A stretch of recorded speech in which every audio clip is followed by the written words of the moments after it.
And there will be this question which is very, very interesting.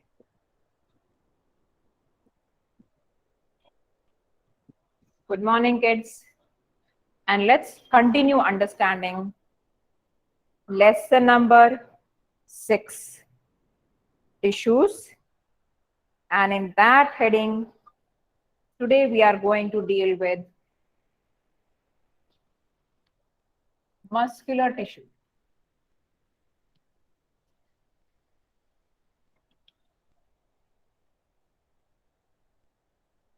As we have covered for the first 2 types of tissues, we can compare. Epithelial tissue had the cells which were joined end to end without any gap. After that, the next after that we have is the connective tissue. And what we have covered basically in connective tissue, that the cells are far away from each other and the distance between them is actually filled by the matrix. That matrix may be liquid, blood, solid, calcium phosphate, bones, proteins and sugars, cartilage. Muscular tissue, just like a rubber band. This tissue which actually helps moving the organs, stretching your limbs, wherever this function, that means expanding, contracting. Expanding, that is relaxing, and contracting, getting back to the original position. If this elasticity any tissue has, this rubber band nature, if the tissue has, then the tissue is of course the muscular tissue. And how do they basically do that? The protein, we know very well that all over our body, structures are made up of proteins. So muscles are also made up of protein. But basically, which proteins? Actually, you are going to read a bit more about it in the higher classes, actin and myosin. So the type of rubber band proteins, which can very well stretch, then again go back to their original position. So if they can do so, that particular tissue is muscular tissue. Now, if I'm raising my hand, I'm raising by my will. I can move it the way I want. But there are muscles in my body which do not follow my will. Say for example, if I'm running very fast and I request repeatedly my heart, please beat coolly, don't beat too fast. It won't listen. It continues beating and pumping the blood very, very high. Right now, I took up some snacks, some breakfast. And that breakfast now is in my stomach. What I want, that unless all the protein in the food is digested, please don't move out of stomach and don't go to small intestine. Will it follow? No. The stomach will keep on churning and it will keep on sending ahead. That means muscles of stomach are also not in my control. Then whose control they are working at? Brain. Does brain not belong to me? In a way, yes. In a way, no.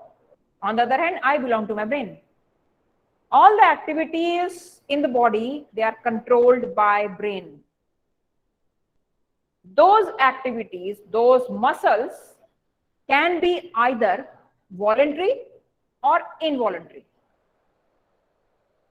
Now, voluntary is what in local terms, in general terms, like a moment ago I used in my language, my will. I want to talk to my kids. I'm raising my hands and my fingers this way. I want to write. I can raise my hand and then start writing. That means muscles of my hand, they follow my will. They are voluntary.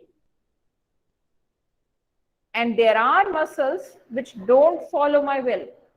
They follow the command from the brain only. Involuntary. Function-wise, we can categorize these muscles as voluntary and involuntary. The muscles which are attached to the skeleton, specifically to the limbs. 4 limbs, L-I-M-B-S, the moving organ here. 4 limbs means hands. Hind limbs, legs. So basically the muscles which are, we have covered about tendons, the threads, the fibrous threads that tie the muscle to the bones. All those muscles which are attached to the skeleton are known as skeletal muscles.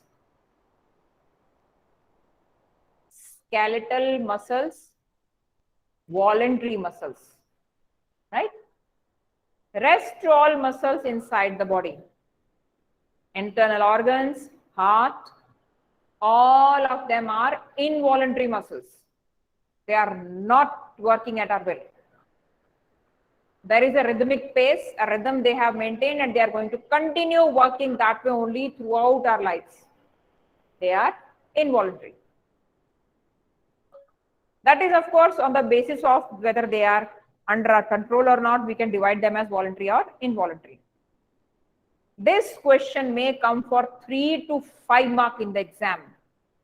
That means out of the animal tissue, if a particular examiner has to choose only one question from the chapter, that one question will be from this muscular tissue.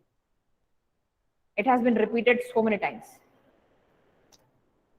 Structure wise, the major difference between these types of tissues is based on their structure. Basically, we are going to study about 3 types of tissues. 3 types of tissues. The first one,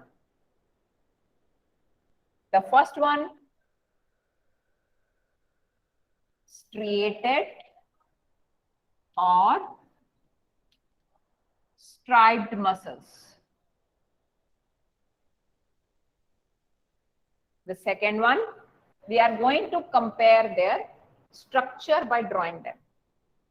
The second one is unstriated. Unstriated or smooth muscles. And the last type, of course, will be cardiac.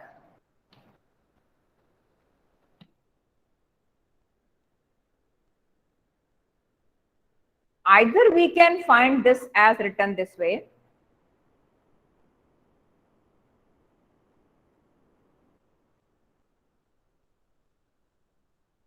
Either we can find them written in this way as muscles, or you may also find them written in the way of, they must have written unstriated smooth muscle fibers. Now, why will they write that way? Muscle fiber means basically muscles are made up of many small thread-like structures, you can say. An individual thread is known as muscle fiber. Let's try and understand. These two are entirely different muscle fibers. Entirely different, totally different muscle fibers. And the cardiac muscle fiber is having the properties a bit of striated and a bit of unstriated. I repeat again, kids. Striated muscle fiber, skeletal muscle fibers, and unstriated or smooth muscle fibers, they are just opposite to each other. Opposite to each other. But cardiac muscle fibers will have some of the properties of striated and some of the properties of unstriated. We'll simply draw the diagram first of all. And where all these diagrams are mentioned in my book, they are given as 6.11 on page number 76. If I am drawing this striated or striation clearly means that there are light and dark bands. Striation means there are light and dark bands in the muscle fiber. First thing. Second, there will be more than one nucleus. And if I compare this with that of smooth muscle fiber, the structure will be almost like a spindle shape. And there will be a nucleus, single nucleus. Please try and compare. We know functionally, this one, the striated or the stripe muscle, this is in our control, voluntary. And this one is involuntary. Even cardiac is involuntary. Right? We are comparing the structure right now. I am going to give last 2 to 3 minutes of the class for your doubts. Let's understand this first of all. Once you're talking about striations or the stripes, here we have the stripes. That means dark and light bands are there. Now in this case, the structure of the fiber, if you see, this is cylindrical. The fiber is cylindrical.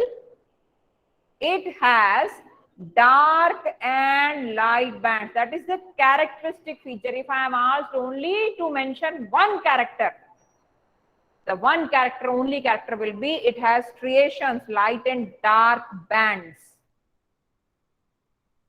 Okay? The structure is cylindrical. Second feature. Third feature, it is multinucleated.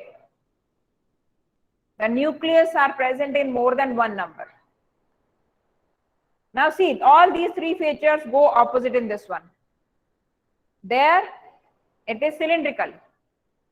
Here, spindle shape. Spindle shape is almost like that of a fish. You can also draw it in this way. Almost like that of a fish. So shape changes. It's not cylindrical. Striations, light and dark bands there. No bands. So the name is unstriated. There, it was multinucleated. Here, uninucleate. Single muscle fiber, only one nucleus. As I told you, that cardiac is lying somewhere in between these two. So let me also draw it between these two.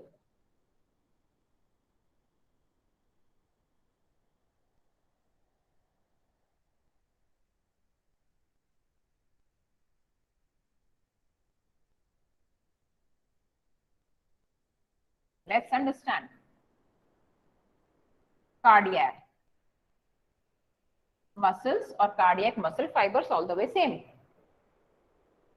Almost the structure this way. Okay.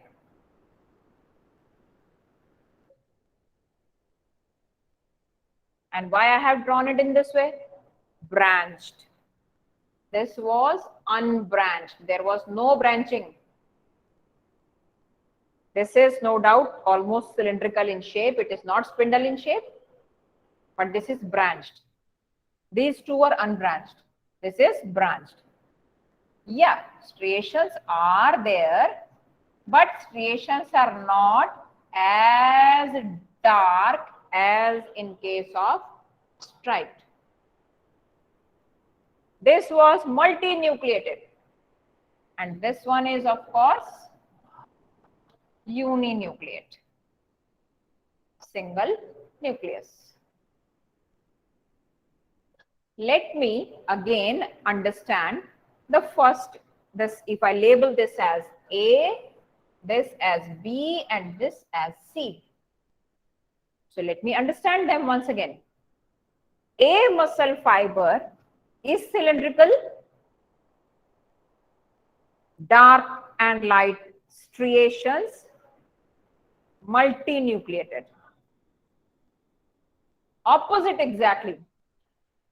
Spindle shape, uninucleate, no striations. This one appears to be his brother, A, but it's not like this one. Why? Shape, cylindrical, yeah, but this is branched. Striations, yeah, but not as clearly demarcated light and dark as in case of striped. This is branched. Multinucleated A, yeah. Is cardiac multinucleated? No. So in case of being uninucleate or one nucleus, this resembles unstriated. Right? Tribe muscles they are under our control. Will. These two are not in our control. Always remember, they ask the difference between structure and function of all the three types of muscle fibers. Remember and keep learning and reading this. We are going to continue taking one muscle fiber at one time and writing the notes for that. Today we have covered the comparison of all the three that may be asked in the exam for 3 marks only to draw voluntary and involuntary muscles, or maybe they are exactly going to name striped or striated muscle fibers, unstriped or smooth muscle fibers, and of course cardiac muscle fibers. Based on their structure and function also the differences may be asked. So keep preparing well. Happy learning, kids. Enjoy.